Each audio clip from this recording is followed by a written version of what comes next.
Little brush reading এর sports প্যানেলে আপনাদেরকে স্বাগতম। আফগানিস্তানের বিপক্ষে ঘোষণা করা হলো ওয়ানডে স্কোয়াড।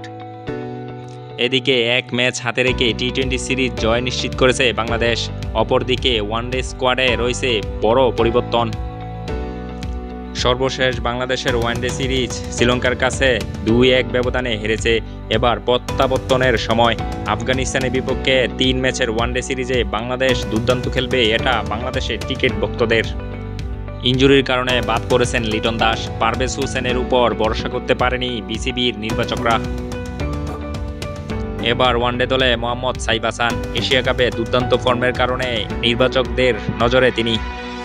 ওয়ানডে দলে ফিরলেন সোহান। আফগানিস্তানের বিপক্ষে 3 ম্যাচের টি-20 সিরিজের প্রথম 2টি ম্যাচে ফিনিশারের ভূমিকা পালন করেন সোহান, তাই নির্বাচকদের নজরে তিনি। ওয়ানডে স্কোয়াডে জায়গা করে নিয়েছেন তিনি। চলুন দেখে নেই টাইগারদের নতুন ওয়ানডে স্কোয়াড। নির্বাচকদের নজরে কে স্কোয়াডে যুক্ত হয়েছে আর কাকে কাকে বাদ দেওয়া হয়েছে। মেহেদী হাসান মিরাজ ব্যাটিং অলরাউন্ডার। লিটনের অনুপস্থিতিতে অধিনায়ক হিসেবে দলের নেতৃত্ব দেবেন। নাম্বার 1 পজিশনে রয়েছেন তিনি। নুরুল হাসান সোহান উইকেট কিপার ব্যাটসম্যান। লিটন দাসের ইনজুরির কারণে উইকেট কিপারের ভূমিকায় থাকবেন নুরুল হাসান সোহান। Towhid Hridoy one down batsman.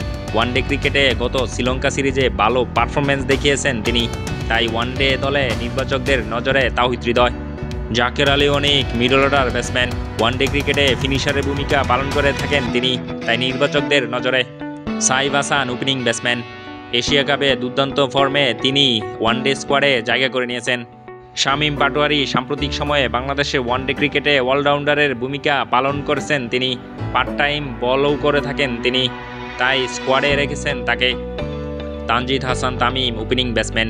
Asia কাপে এবং আফগানিস্তানের বিপক্ষে 3 ম্যাচের টি-20 সিরিজে দুর্দান্ত খেলছেন তিনি। ওয়ানডে ফরম্যাটে সাম্প্রতিক সময়ে বাংলাদেশের একজন ধারাবাহিক ওপেনার। টি-20 ক্রিকেটে ব্যর্থতার ফলে নাঈম শেখের দল থেকে বাদ, এবার ওয়ানডে স্কোয়াডে রাখলেন তাকে। Najmul Hossain Shanto one down batsman. Tanvir Islam spin bowler. Rishad Hossain bowling allrounder. Taskin Ahmed বাংলাদেশের ফাস্ট বোলার।